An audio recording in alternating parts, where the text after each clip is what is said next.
Before we start, of course, the big events in Tolkien's universe are well known in its lore, so spoiler warning if you are not familiar with the lore and want to watch the planned Amazon series without any knowledge, but if you have read Lord of the Rings, you already know most of it. Last time we spoke about what possibilities the adventures of a young Aragorn would indicate, but Amazon surprised us. The official Twitter account of the new Amazon series in Tolkien's universe posted several maps of Middle-earth over time that had some strange implications on the timeline. For example, we can find Calenarthon on the second map, which will later in the Third Age become Rohan for the most part. However, this was 421 years before Aragorn was actually born, so the timeline does not fit to a young Aragorn scenario and indicates a time in the last fifth of the Third Age or earlier. What is interesting, we see Forod Wyth. That is a very cold place where the remaining dragons bred. They also attack the Dwarves in the Grey Mountains and start the War of the Dwarves and Dragons, Third Age 2570. Hrun, Harad and Khand are on the map too. We know almost nothing about Khand and the Varyaks. The Haradrim and Easterlings aren't exactly well known either, but at least we know something. They had some impact on the history of Middle-earth in the Third Age, so quite interesting. In addition, we see Lindon and Eriador, but they existed for a long time and we can't really draw too many conclusions out of it. Lindon is the elven realm of the Noldor elves. The Noldor are one of the three main groups or clans of the elves. Gil-galad was their last king, who was killed by Sauron in the final battle of the Last Alliance in the siege of Barad-dûr at the end of the Second Age. Elrond could have succeeded him, but refused. Now on the next published map we see more interesting details. For example, Lothlorien is called Laurelin Dorenan, which is a bit weird. It's the Quenya name of it, and as we discussed in my video about Tolkien's languages, or the video about the history of the elves, due to the first kinslaying where some of the Noldor elves murdered the Teleri to steal their ships, Noldorin Quenya was forbidden by the first Sindar king, Thingol, at least in his realm, and this led to Sindarin becoming the primary language for the elves in Middle-earth. The Sindar are a subgroup of the Teleri, another one of the three main clans of the elves. With this decision, Quenya became a language of old law and writings, basically Elvish Latin. Most of the time, Sindarin was used even by the Noldor. Galadriel herself is half Teleri and her husband Celeborn is a Sindar himself, so also a Teleri. Of course, Galadriel speaks Quenya, but Lothlorien was traditionally ruled by Sindar elves and populated by other Teleri subgroups like the Nandor, so the Quenya name is very unusual if the time is not set in a very early Second or even First Age. The old name is mentioned in The Lord of the Rings though, as a name of old by for example Treebeard, but on a modern map from the Third Age it would be called differently. Also, the map uses the Elvish names for almost all places, not unusual for the Second Age too.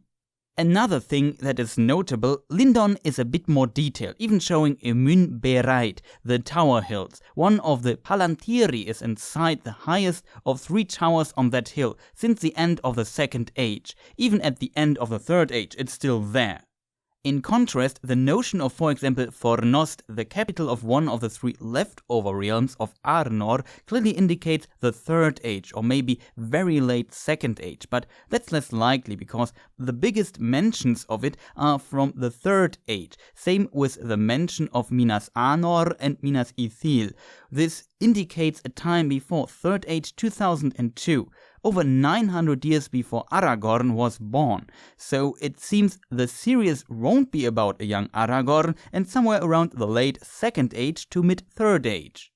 Speaking of the Nandor elves, there are two elvish realms in Middle-earth largely populated by Nandor in the Second and Third Age. One is, as mentioned, Lothlorien, the other is that of Thranduil, or his father Orofer to be precise. It's in Greenwood the Great, later known as Mirkwood, and once these elves lived in Amon Lang, which is shown on the map. you probably know it under a different name, Dol Guldur.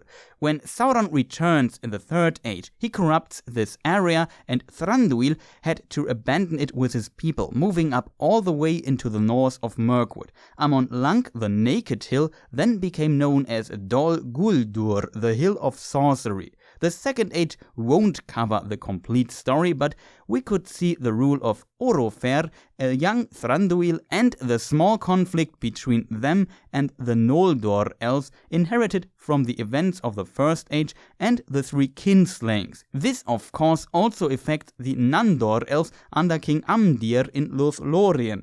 At this time, Galadriel didn't rule over this realm yet. This conflict will end in the deaths of Amdir and Orofer in the Battle of the Last Alliance.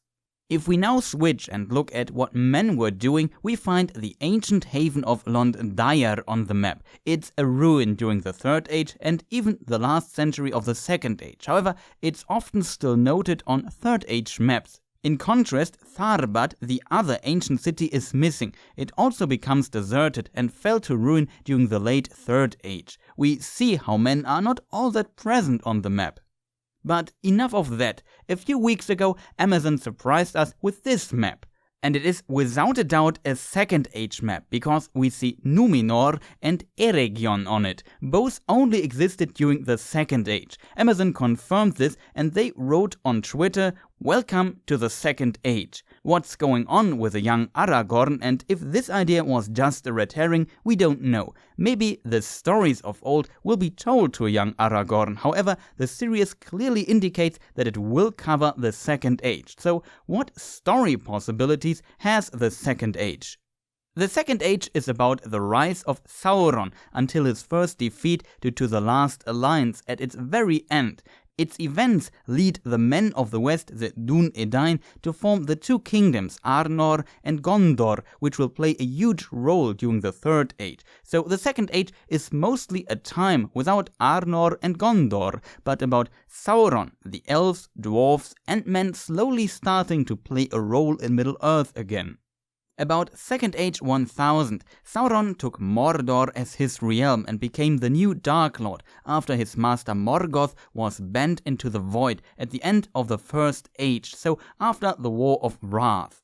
With this starts his rise of power and his plans to dominate Middle-earth, which was mainly under the control of elves and dwarves. Men lived in the northeast, west, the far east, and south of Middle-earth, and were not as advanced as the Westmen or Dún Edain on the island Numenor between the continents of Middle-earth and Aman. When Numenor made contact with them, the groups of men still living in Middle-earth thought they were like gods. The Westmen established some settlements in Middle-earth and explored it a bit. For example, the mentioned Londire and Tharbad, but also the havens of Umbar are example for Numenorean settlements. The latter two are not on the map though.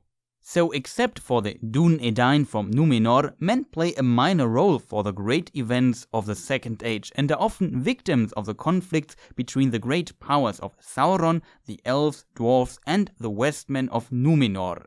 After the War of Wrath and at the beginning of the Second Age, the dwarves fled from the total destruction of Middle-earth's old West Coast area called Beleriand. Many of them found a new home in Durin's halls in Khazad-dûm, also known as Moria. Some dwarves also moved further up the Blue Mountains. Their old cities were in the south, but got destroyed together with Beleriand. Others probably fled to the Grey Mountains and Iron Hills. Interestingly, we see Gundabad on the map, which was where Durin, one of the 7 fathers of the dwarves, awoke. During the Second Age, Gundabad was sacked by the orcs, so an interesting possibility. Dwarves and orcs should often fight over Mount Gundabad during the ages. Also, Moria is now called Khazad-dûm on the map, and the map also shows all 3 peaks above it that are Fanuizol or Cloudy Head, not much is known about it, Celebdil or Silvertine, where Gandalf fights the Balrog, and Caradhras or Redhorn, where the Fellowship first tries to cross the Misty Mountains in Lord of the Rings. So I wouldn't be surprised if the series would look into the history of the dwarves a bit more.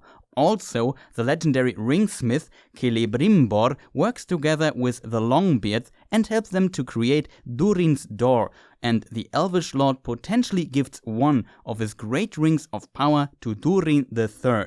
Then, of course, we have the big conflict between the elves and Sauron, the creation of the 19 rings of power and the One Ring, the creation of Barad-dûr, the destruction of Eregion, the foundation of Rivendell through Elrond, which is also missing on the map correctly, and the intervention of Numenor.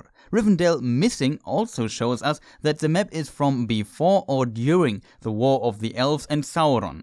After the destruction of Eregion, Sauron gets 16 of the 19 great rings of power from there. He gives 9 to powerful lords of men, and 7, or potentially only 6, to the dwarves, because Celebrimbor already gifted 1 to Durin III, but how canon this is can be debated.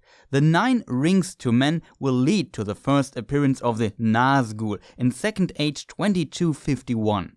Speaking of Eregion, 2 of the 5 Istari, the Blue Wizards to be precise, also potentially arrive together with Glorfindel in mid-Second Age. The canonicity can be debated here, but it would be nice to see in the series. However, the Blue Wizards were active in the Far East, not in Eregion. What's interesting too, Numenor's settlement had some conflict with the local population of Minhiriath and Enethwaith. Some of them fled to Erin Vorn, others more to the east, and for example became the Dunelandings, so a bit of a darker side of the Numenoreans could be explored here, if the series takes place during the early Second Age. The flight of those people is also related to the Oathbreakers and explains a bit their hostile relationship with the Dún-Edain and their friends. It's not that those groups of men are pure evil by definition, but actually Numenor did not recognize them as their kin and drove them out of their forests using force. A reason for this is that their language was so different because the Dunelandings are related to the House of Harleth, which always had a very different dialect. And in addition, this group separated itself from the other houses of men, as explained in my language video. This is a really interesting detail in the history of men, and I hope it will be explored. Showing Erin Vorn on the map, which is relatively unimportant beyond that, is probably a good indicator for this. I would love to see these conflicts between the different groups of men. If we look at the top left side of the map, we also see something very unusual, leftovers of the First Age in the form of 3 islands, even including Tol Morwen, which is where the grave of Morwen, the wife of Húrin, is. You probably have heard of the story and book The Children of Húrin. Tol Fwyn is the leftover of Dorthonion, where, for example, Barahir died. We see his ring in Aragorn's possession 6,500 years later. And Tol Himling, the top of a mountain on which once the fortress of Fëanor's sons was built. It's interesting that these islands are on the map with names, especially Tol Morwen. Its exact location is debated, so pretty unusual. I don't see their relevance for the story, and they are probably just there to reference the First Age, for sake of completion, or to show the hardcore fans that they made their homework. If we look at the compass rose on the map, we see the Tengwar letters for the Elvish names of the cardinal directions. On an earlier map, we see Kirs instead, which are originally also Elvish letters like Tengwar, but dwarves adopted them too. However, I don't know how the cardinal directions are called in Khûzdûl. The letters do not fit the Elvish names though. In Neo-Khûzdûl, I found Zelem for west, and the letter would fit here, but South should be Farak, and that should have a different letter, so no clue, but I'm also not an expert on Dwarvish. So what do I wish to see in a series playing in the Second Age? I would like to see more about the dwarves, how they cooperated with the elves and fought over Mount Gundabad, which is an important place in dwarvish lore, but also the impact and conflict between men in Middle-earth and Numenor, because it's a relatively unknown chapter of the lore and an often forgotten story that explains that, for example, Dunelandings have reason to be in conflict with, for example, Gondor and later Rohan. I would also love to see the conflict between Sauron and Eregion and how the Nazgûl first appeared. the early story of LotR and the Sylvan Elves in Greenwood the Great living in Amon Lang would also be interesting, and of course the downfall of Numenor is a must-have. I can't imagine they will skip it, because it's a very iconic and fleshed out story in Tolkien's lore. Interesting fun fact, in earlier drafts of the story, Numenor even had airships. With all this and some parts I most likely forgot to mention, like the first version of the White Council, we have a lot of great stories in the Second Age. Characters we will meet again would be Galadriel, Celeborn, Elrond, Thranduil, Treebeard, Sauron, the Nazgul, and so on. Characters we, for example, saw in the movies but hadn't big roles will most likely become more important in the series. For example, Gil-galad, Círdan, Elendil, Isildur, Glorfindel, Durin III, maybe the Oathbreakers and more. Even though Aragorn and friends would have no place in there, his story is heavily tied to the Second Age and without it can't be fully understood, so I can definitely see how they could use him to reference and introduce all these events of old. Thank you for watching. I know, the video is late, but I talked about everything I noticed quite detailed. Would be funny if they would release new information tomorrow and screw me. If that's not happening, next would be probably my Sekiro critique, and of course more lore videos. If you have lore questions, feel free to post them in the comments. I also enjoy reading feedback. If you are still listening and wonder why I, for example, roll my ass so much at times, check out my video about Tolkien's languages. Also, if you like this, please consider pressing the like button or even subscribe to my channel. I don't upload that often, so I recommend pressing the bell too, which increases the probability of getting notified if I upload new videos. The system behind it is mysterious and in my opinion quite stupid, but we have to live with it. Again, thank you for watching and goodbye.